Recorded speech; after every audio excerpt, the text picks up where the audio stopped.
Welcome to Being Jewish, your home for deeply candid conversations on Jewish identity, culture, and current events. I'm your host, Jonah Platt, and today we've got something a little different for you. On July 18th, 2026, a new indie comedy all about Jewish sleepaway camp called The Floaters had its Los Angeles premiere at the Laemmle Royale Theater in West LA. I had the pleasure of hosting a post-screening Q&A with some of the cast and creative team in front of the sold-out crowd, which included a few members of my subscriber-only community, the Kehillah, that we hooked up with free tickets. Shout out to you guys. Now, audience, it's your turn to get a front row seat to The Floaters. So grab your popcorn, settle in, and enjoy the show. Roll it!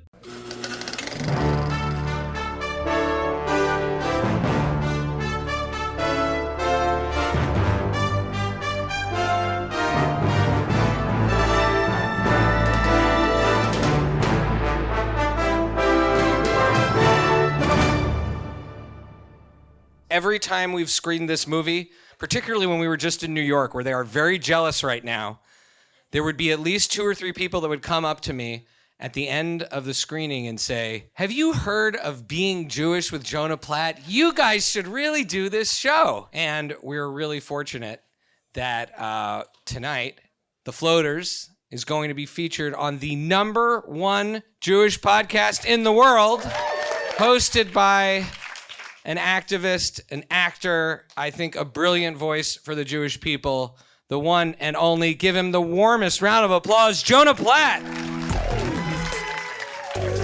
Hi, everybody. Thank you.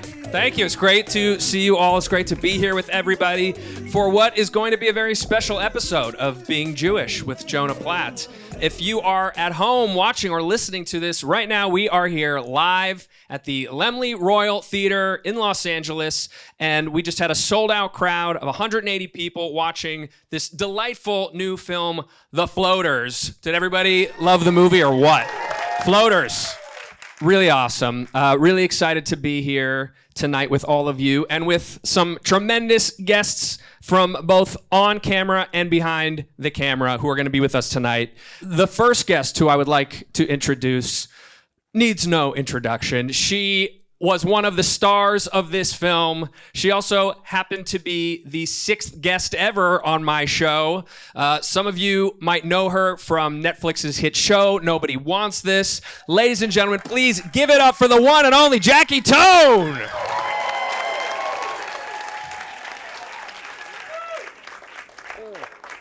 Hello, Jews and others.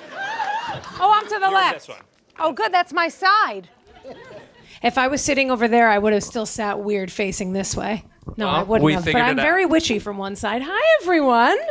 So, Jackie, when I had you on the show, it was fall of 2024, and we talked about Floaters. I remember. What can you tell us about your character in that and making the movie and when it's coming out and all that stuff? My character, Nomi, who wanted to be a rock star. Her band quits. Her life's falling apart. She's 40.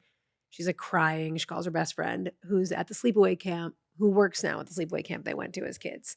And she's like, Nomi, come to camp. She's like, come on, there's no chance I'm coming to camp. Cut to her boots exiting the Uber.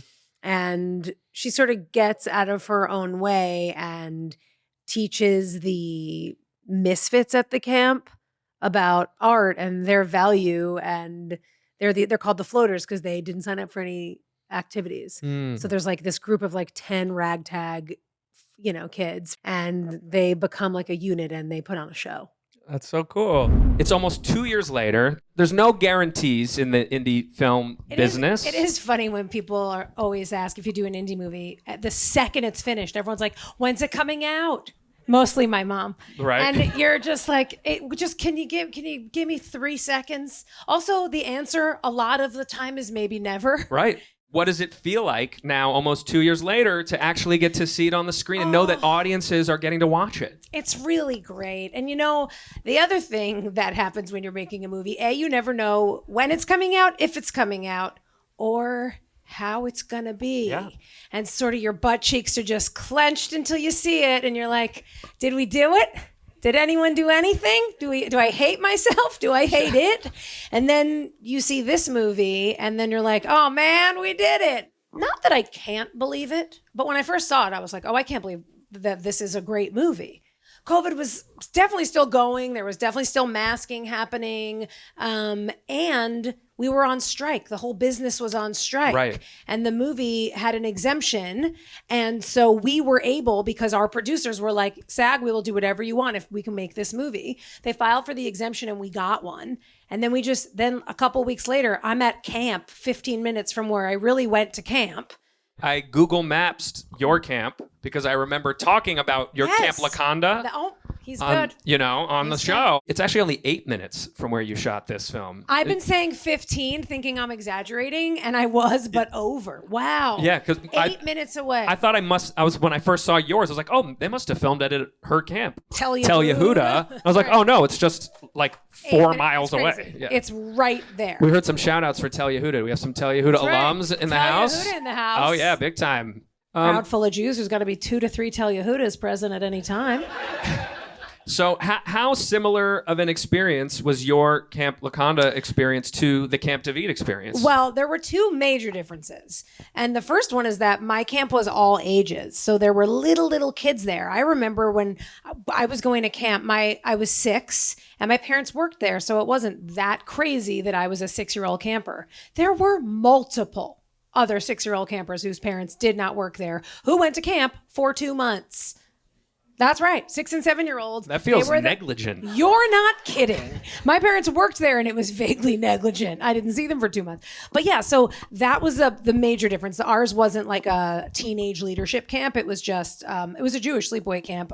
We had services and Adon Olam singing and, the whole 9.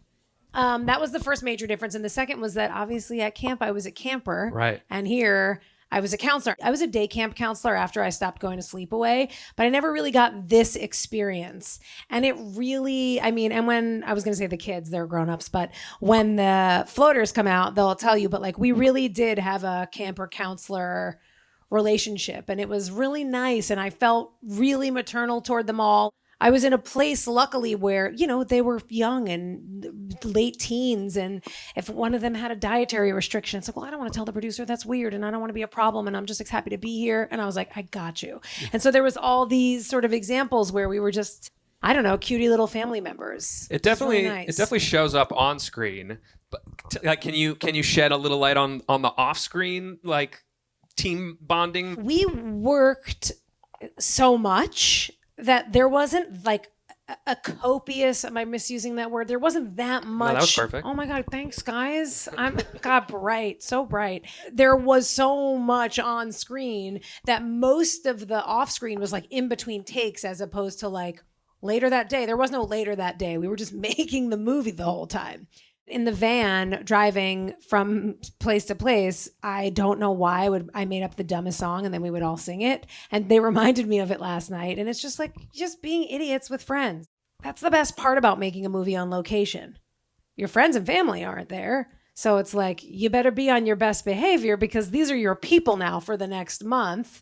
And we just really became like a little crew. And it was really cute. That's so nice. And some shit was really scary, but that's a story for another day. Lightning, bears, COVID, but the people loved each other. Can we go to the bears part? Yeah, it's like, can I not? It's so Jewish to be like, and what about all this horrible stuff that happened too, Jonah? You think we were only friends? It's like my mother. I have to just shit on it at the end. Bears is drama. We're here for some drama. God forbid there were bears.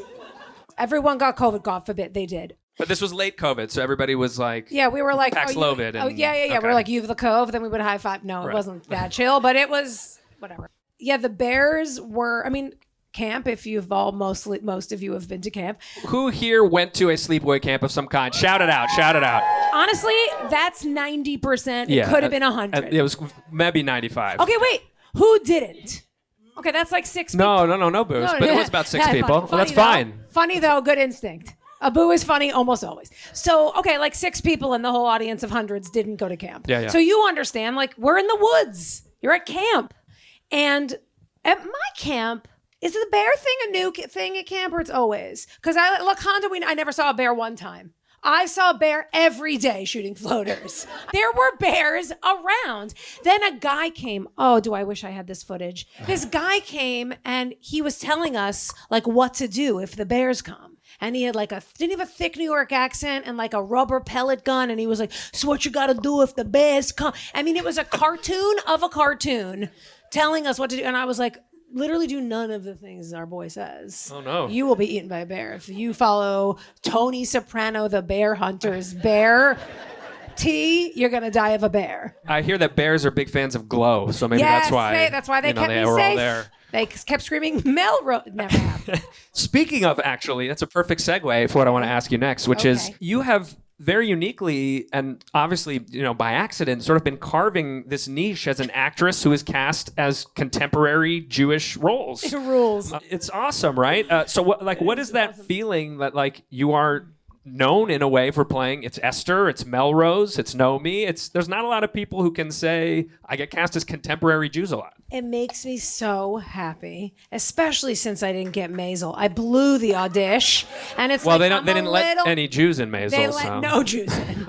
They found out at the door, and they said, "What if we don't?" And Maisel not contemporary, by the way. It's unique that you're. true. I mean, you play That's these true. contemporary roles, which there aren't that many to begin with, and you're crushing them. That's really nice. It definitely makes me feel a type of way. It's the best. I mean, this is so random, but somebody on Instagram messages me, and the Jews, I message with the Jews, you understand.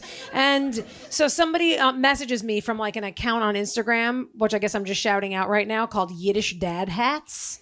And I was like, Mom, listening. That could go a few different ways. You're not kidding. Yeah. And I was like, I'm listening. And then the hats are like schwitzing, kvelling, schlepping. And they're Great. just these cute little hats. And she was like, I'd love to send you some hats. And I was like, yeah, of course you got to send me some hats. This is a given. But it made me feel as much or more than getting the Jewish contemporary roles. I was like, oh, this is funny. I'm exactly in the right place. There is people on the internet that are like, that Jew should wear our Jew stuff. And I'm like, yeah, that is what should happen. And it just is like validating and feels good. And I think the little punchline is that up until I got that part of Melanie Rosen on Glow, I really thought that I was like the every woman. I really was like, why can't I be the girl next door? And it was like, have you heard yourself talk? But I didn't know that. And then it sort of started to happen in this direction. And it's really been delightful. And I'm so, I'm grateful. I'm pumped about it. That's awesome. Thanks, man. Okay, we're going to invite a couple more guests out Let's to join go! us. I would love to invite two of the film's producers, Mr. Shai, Korman, and Andra Gordon. Come on down. Welcome. Thank you. Shai, question for you first. It is notoriously difficult to get anything made ever, let alone a movie as niche as, a film about Jewish summer camp. How did you pull this off? I love that you started with the word niche because that's the first thing that gets said to you when you want to make a Jewish movie that represents our culture. Is people say like, they're only 0.2% of the population. Who's going to go see this movie? We were really committed to representing us on what we grew up with and what we see in our life on screen. And I think it's a testament to the wonderful writing. Andra's also one of the writers on the film. The directing from Rachel Israel. And we can clap it up for a creative team. The incredible cast, who were, by the way, 32 Jewish actors in this film, led by That's Jackie. awesome. Everyone was committed to moving this thing forward and to tuning out any of the noise of people saying like, "Oh, it's too niche. People won't get it." Well, the movie premiered in Arkansas, and we killed it in Arkansas. Okay, right. say more. Like, why Arkansas? Well, so Gina Davis, Oscar winner Gina Davis, Heard of her. has this film festival called the Bentonville Film Festival in Bentonville, Arkansas, and they invited us to world premiere. And we were debating, should we go to Arkansas with this Jewish movie? And I called a director friend of mine who had been to that festival, and I said, "Hey, man," and to my friend Sean, I said, "Hey, what do you think of a Jewish summer camp movie premiering in Bentonville, Arkansas?" And he said, "Dude, that's a vibe." If you can premiere a Jewish summer camp movie in Arkansas, sky is the limit. And how was it received in Bentonville, Arkansas? Oh, crushed it. We sold Crushed. out. That's Yeah, awesome. we sold out. All the Jews came. It was a small but mighty group, and then all the other people were That's there. right. Why was this story the way into the Jewish summer camp world? Why this particular story about Nomi and Mara and through the floaters? That was the tree trunk. So Nomi and Mara really are the beginning of this story because, and I told this to, I'm going to keep telling this to Jackie for the rest of her life. You better never stop. That my sisters and I, Becky and Lily, who are producers on the film as well, we were really committed to having great Jewish women characters played by great Jewish women. And when everyone's seen the episode of Glow when Melrose talks about Passover? When you see scenes like that, you're like, what if we had a whole movie of characters like that? If you haven't, you can Google it. You can watch that. It's clip. really It's great. cool. We knew we wanted these women at the center of the story, and then we wanted to tell it in a place where the world was going to be Jewish. Everything about it was Jewish, so it couldn't be filtered out or squeezed out. And you also should write about what you know. And we went to this camp. And it's not church. Yeah. You all went to Tel Yehuda? We went to Tel Yehuda. Our parents Amazing. met at Tel Yehuda. My kids go there. Is that why you shot there? Because you knew it? Because my mom is the board chair, and all of the board chair and donor jokes are about ourselves. Sorry. Does that make you Seth Green? Mommy's on the board. And the great Ben Krieger. Oh, that makes you Evan? Yeah, that's right. Both. I will say, though, for everything you just said about our movie, and I agree and love with, I agree with and love all of it. What I think is so awesome about how this movie came out is I think it's a similar vibe to Nobody Wants This, where like it's absolutely Jewish storytelling, and we're telling it, but it is also absolutely somehow for everyone. Like everybody loves this movie. Everybody loves that show. It's like in a similar way where I could watch a movie about inner city basketball, kids trying to get into college to play ball. And I am upset. I don't know anything about anything going on there, but I still love it. And Floaters has that, I don't know, that juice where it's like kind of for everyone, even though it's very Jewish. We often say, we're like, you don't have to be a hobbit to enjoy Lord of the Rings. That's great. I mean, that's what art should be, right? It should be something that everybody finds a piece of themselves in, and we're telling these universal stories through specific lenses. Right. Yeah, I mean, and that's a a big part of it in terms of we really wanted in both the producing and writing and collaborative process with Jackie and all the actors for it to really feel like organically part of the fabric of this place and doesn't take you out of it. I like to say the specific is universal, right, because the more specificity in a story, the more that it emanates outward towards reaching a bigger audience because it feels organic and authentic. Andra, you were involved a lot with casting and coming on and co-writing. How different is the finished project from where you all started with this thing?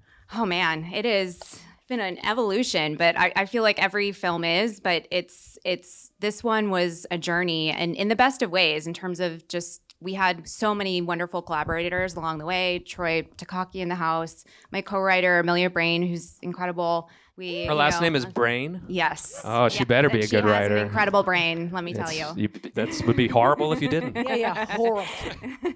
But yeah, it was an evolution, and we all brought something to it. When they brought me this script, I also, we all just sort of brought our summer camp experiences to it. Shai was talking about, the lead female characters. That was something that was a huge focus for myself and Amelia in terms of really building out that arc and making sure that we saw that female friendship. And in all its juiciness, like my favorite scene is actually the fight scene because it just goes so deep and we actually see the core of that relationship. Oh yeah, that's definitely a highlight. That's what you want, right? I mean, that's the core story. Yeah. A quick shout out to Sarah Podemski, who played Mara. Yes. Who, yeah, we could totally clap it up for her. Who was supposed to be here tonight, but was unable to leave Canada due to the wildfires, could not fly out. I was especially bummed because, like Jackie, she has also already been on my show, and wanted to have you both here a second time. She's awesome. Quick note, Sarah was 5.5 months pregnant while we were making this movie, as was Rachel Israel, was in her second or third trimester. Second trimester, yeah. Everyone was about to pop while we made the movie. On her fifth. And they both had kids named David and Barack. That's right. Isn't that crazy? Yeah, wild. Yeah. Both middle names tell Yehuda. It's crazy. You didn't see it coming. Why were they called Camp David and Camp Barack? One is that my sisters and I have all had back surgery, and the name of the doctor that did the back surgery, his name is Dr. David Frazier. You're dying, right? Dead. Certain things are so Jewy. So that you was can't very even, Jewy. You can't. What do you even do at that point? You name a Jewish Every summer camp member after of- the doctor. It's like, what else That's can you right. do? There is an answer to the question. What do you do about it? Apparently, every member of the Kormans has had back surgery. No, my dad hasn't, but my mom also has had with that doctor. Only the dad hasn't gone to David. Yeah, but he's had a lot of other surgeries. Sure. Of course. Well, obviously. That I knew without asking. Okay, and Barack? We wanted the camps to have identifiably Jewish names. We wanted them to be Hebrew. We wanted something that sounded kind of muscular. And Barak means thunder, lightning. It means lightning. It means lightning. And we thought that was just kind of badass. And Did you do it to us? You guys, I learned something on this my movie. goodness. I didn't think about that till right now. What's happening? Okay, what's happening is we experienced more lightning while shooting this movie than I've ever experienced in my life by about 100 times. Every time lightning strikes, everybody has to go inside for 45 minutes, and then the clock counts down. That's like a union thing? Safety. A safety thing. Okay, Yeah. okay. Okay. So then we have to go inside for 45 minutes, and you can't do anything, and then it's like 42 minutes passes, lightning strikes again, clock starts over. So we lost days. I am not joking you. We lost days on this movie to the lightning, and fucking Barack means lightning. Good job, Shai. Yeah, cursed us all. Go to different doctors' names.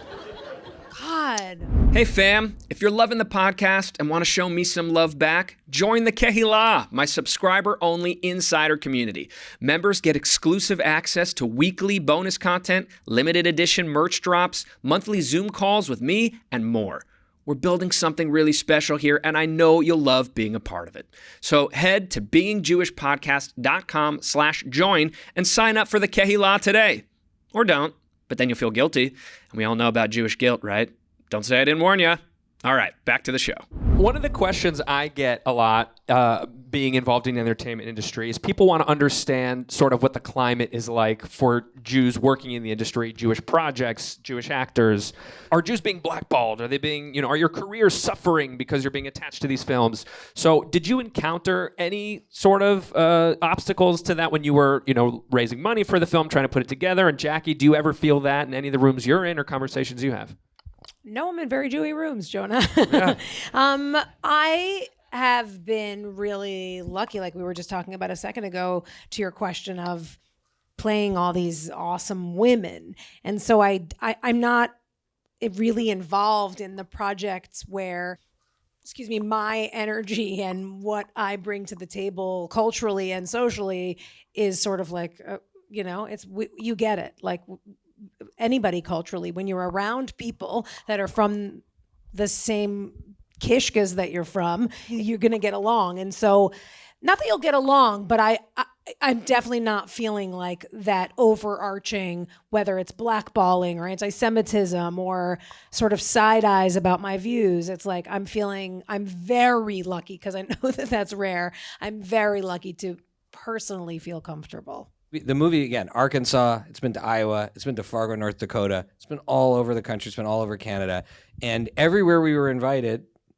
it crushed. So in that sense... Also, sorry to interrupt, everywhere we were invited to those places in the first place. So Yes. it's not like those people no one's setting a trap. They're like, this movie's awesome. Like, come to these places where we normally don't see something like this. Exactly. So I think in that sense, we've been really, really lucky. And I think in the couple of occasions where, as producers, people have come a little bit suspicious to the movie, and they see the way we approached it with authenticity, and we approached it with trying to just show what our life is like in a funny, fun way. People I know with opposing views have walked away being like, wow, I really understand you guys. I really understand your world a little bit more. And in our effort to show the movie, not everybody in the movie has the same opinion. One nut is, a Republican from Texas. And, right, his name's One Nut too, which is funny. We tried to make the point with the movie that people can live together and come from different backgrounds. They can have different names. And Jews look different. They think different and are still part of that Klal Yisrael, part of that group. So I think that's been our armor against anyone who might not like us. That's been our armor against that. Also, Jonah, like you inspired us with, you wrote a piece about Jewish joy. That was a huge inspiration as we were going through this process. And Rachel Israel has this beautiful op-ed in the Hollywood Reporter that is about that. And I don't need to cite the specifics, but this has been, a wild last few years. It was just really important to us to to put a movie out into the world that was about just Jewish happiness and not trauma. Just because we often, and not to say, and Rachel put this so beautifully and eloquently, and read the piece, please, because she's going to say it better than I did, but it's really about, having a balance, and we really wanted to counterbalance that and put something out in the world that everyone can enjoy, not just the Jewish community. How'd they do? Did you guys enjoy it? Did it make you happy? Yeah. I think mission accomplished for sure. All right, before we bring out a couple more actors, I have to mention, I actually auditioned for Floaters. What? Yep, I auditioned for the Seth Green role, the douchey camp director. Very different take on it, but totally could have worked. And I went back and I found the audition tape. I still have it. And if you want to see it, you have to join my Kehillah, my subscriber-only community, because we're going to give it out to them when we air this episode. You can join at beingjewishpodcast.com/join. We also have a couple of Kehillah members who got free tickets to this event tonight. I see some hands. Yeah, thank you so much. So we do exclusive tickets, merch, and exclusive content like my audition video, which it wasn't bad. It was pretty good. But bad. You're great. Seth Green was the guy, but it was great. I mean, You get Seth Green, you got to get Seth Green. Annoying. If Seth is going to come and play, it's going to be like, we'll have Seth. It sucks. It is what it is. But here we are anyways. I'm still on the panel for Floaters, so seriously, it worked you're out. Running the panel moment. dare we say? All right. We are now going to bring in 3 more fantastic actors from the film. Your Evan, Ben Krieger, and your Dahlias, Bekah Zornosa and Jillian Jordyn. Welcome, welcome. Hi, guys. They're is that on? Make sure this is They're on. cute. Hi, I'm Jillian. Hi, I'm Bekah. All right. My first question is for you, Ben. Why you gotta be such a douche, man? Oh, man. Such a douche. Did you go to camp? And if you did, were there any guys as douchey as Evan? There were actually a lot of guys, I would say, like Evan. But just like Evan, they really liked being like that at camp. And I knew some people like that were at camp that friends of mine knew outside of camp. And they weren't really like that, like outside of camp. But they liked coming to camp and kind of like being, because I feel like there's a tenure that you have. I went to camp for a long time, not as long as my sister who went to camp for a long time. I went to a camp called Frenchwoods. I feel like people sometimes know Frenchwoods. Yeah. Not officially a Jewish camp, but there are some Jews there. But, oh yeah, we're there. We're definitely present. Yeah, there's like an optional Shabbat that you can go to. Is that true? Yeah. Oh, that's yeah. amazing. It's in the other room. But people there. It's down the road at a Jewish camp. Yeah. Yeah. Dahlia's you guys were at camp together, playing people at camp together. How blurred was the experience of being a cast and being like this actual group of friends? It was blurred in the best way, I would say. I actually said this at the other Q&A, that the iPhone footage that we were filming was all like improv, and Rachel was really like amazing with that. She was like, show the experience that you guys were experiencing because you're living it so authentically. And I was saying like, I hope I was in character in some of that footage because we were just filming all the time. We were just hanging out all the time. Like it really was like so seamless, like the transition. But yeah, I mean, we were living there. We were living like 2 doors down from each other, like hanging out in each other's rooms, playing cards. So it really was just like so wholesome and sweet and like the best way because it comes across on screen so well, like the chemistry. You guys can see it. So yeah, I feel like there were many days where it's like, all right, this is a job. We have to actually act. Yeah, it was nice. And now we're all friends and still stay in contact. Yeah, it's really cool because we were watching the outside scene when they're in the river, and it was one of the first times many of us had met. Me and one, that was when we push each other into the water. That was the first time we ever met. Wow. It was right when we filmed that. So it's really sweet from the jump. Everyone just, Stephanie Holbrook and the team, everyone did a great job of pairing people. And Jillian and I mean, we first met on Zoom, and now I love her. Amazing. What was the audition process like for the three of you? So I imagine it's pretty specific to try to find these kinds of people who are Jewish in these roles in this part of the country. So I'd love to hear what your experience was. I originally auditioned for one nut. They didn't cast me though because I had two nuts, and I said that joke yesterday. If you were here, I'm sorry, but I like that. Hey, joke. we had enough newbies, I Yeah. guess. Honestly, yeah, it's a worked 10 great. out of 10. I think it's a pretty good one. I So think tell your next time- friends. but I also think don't sell yourself down the river next time. Okay, just go with say it. Just say But I know that you're over there and you're thinking this Never. guy. I'm this... a joke repeater Oh, of okay. the highest Okay. order. They said they wanted all of us to tell a story in our slate about a time, like a fun experience from summer camp. And I told a funny story about I smoked weed for the first time at summer camp, and we were all paranoid and really quiet for a long time. And then this kid sat up and he was like, Shechechianu, because it was our first time. And I told that story, and the Kormans were like, we got to find a place for this guy. He's got That good is stories. amazing. So yeah. So I did the same, but in mine, You also said Shechayanu when you yes, got I the... did. In mine, I told the story of being bitten by a bat and having to get rabies shots in my butt. And I thought the doctor was really cute, so it was really embarrassing. And during my tape, my backdrop collapsed on me, and I just kept talking and then submitted it.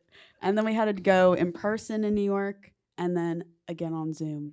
And then here we are. And I'm sure everyone had very different. What'd you do? Oh, what's so different? Yeah, I submitted a self-tape. I also told a story, but it wasn't like as cool as like their stories. I just like told a multitude of stories with just like a lot of personality because I have that sometimes.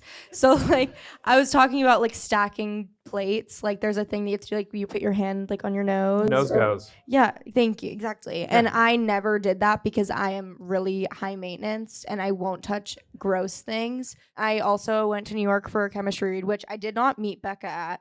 We both read with different people, and then we did a Zoom. But yeah, like Jackie was saying earlier, there was a SAG strike. So there was a bit of a hold on the whole process, and then did a Zoom and then found out I booked it. And then like a week later, we were at camp. I love that you both did chemistry reads with different people, and they were like, no chemistry here, but those two.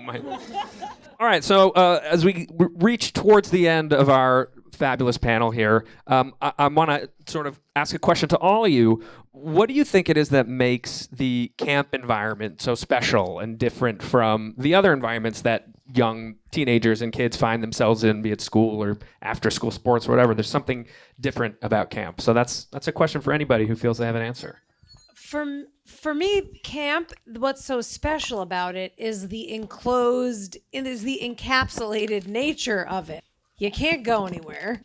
You can't in a good way. So, I mean, obviously camp is big and you have all this space, but it's like you're there. And I think with like after school sports and all these other amazing sort of team building and social emotional learning and all of that, you still go home and you still have this chance to, like, your friends are your family, are your parents, are your, like, the whole thing is just so familial. And I think it's what separates camp from really all other. I mean, I'm trying to think, is there another Boarding school? Okay, yes. Right, but I'm thinking, But it still like, feels kind of different, right? There's Yes. something different about it. 100%, because camp is fun and boarding school is like, I just think of like rulers and boarding school mean is like the teachers. majority of your year. There's something about the 2 months that you go to summer camp and you get to be the freedom of being like whoever you want.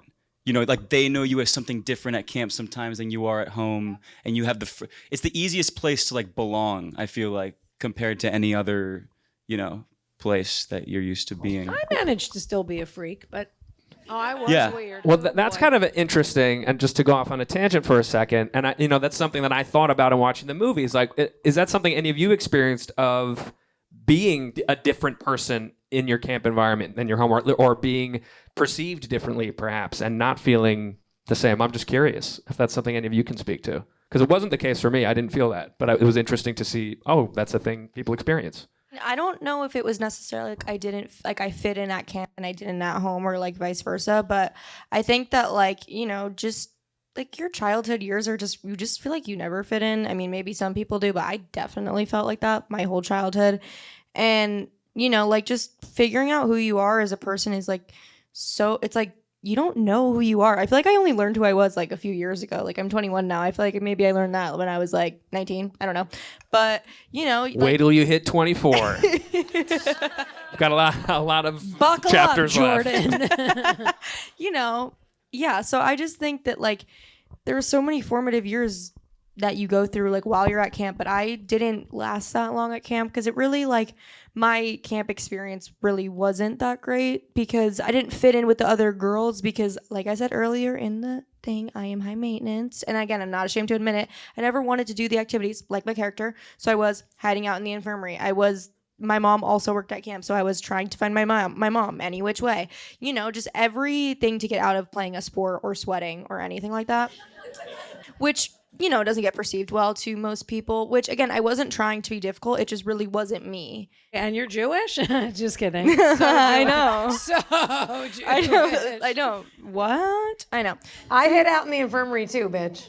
That's I why had like a relationship with the brown paper towels. I would just be Oh. like, I have a headache. Can you wrap one on my wrist? Can you anything I could do to just like not have to do sports and be ailing.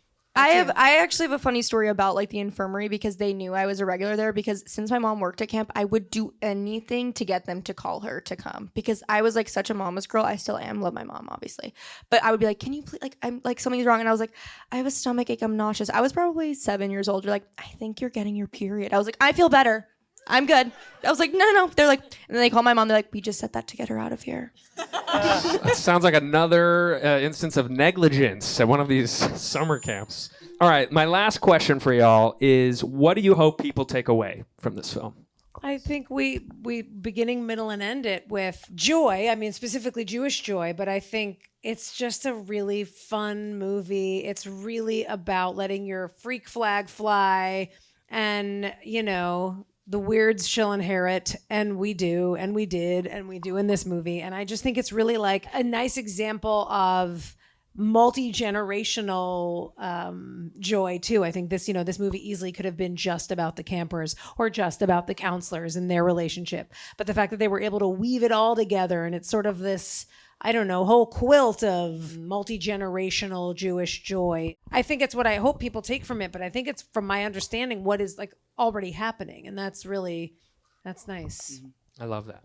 When I was outside listening to you talk to Shai and congratulate him on making this happen, I was thinking about something else this film does, like outside of just the story, is just like looking at what was made and how it was made is like really inspiring for people who want to, like, who do you want to show that exists in this world? Like, what do you want to tell? And I think it's really inspiring what you guys did to make this film come alive, to inspire other people to tell the stories that they want to do, and specifically stories that lift up their community or, the people around them.